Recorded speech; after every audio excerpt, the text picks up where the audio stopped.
beautiful. And you thought I didn't know how to light up a room. I stand corrected. Let's take a reading. Okay.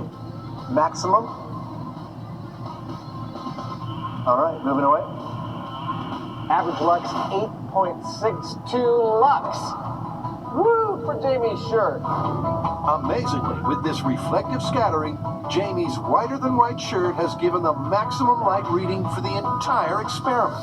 Adam's gobsmacked. Well, it turns out that Jamie's starched white shirt provides almost 3 times as much ambient light in this space as the next best technique of everything that we've tried. And Jamie's reaction?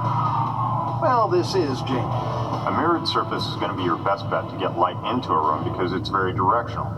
But if you want to actually light the room, once that light gets in there, you're best off if it hits a surface like my white shirt, because the white isn't so directional. It's going to spread the light and raise your ambient light level. How do you want to wrap this up?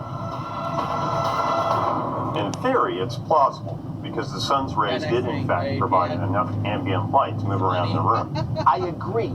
Plausible, but totally impractical. First of all, the sun moves, so you only get that light for about 3.5 minutes before it has to shift everything. And the idea that all those mirrors would sit around for 3,000 years and be ready to light up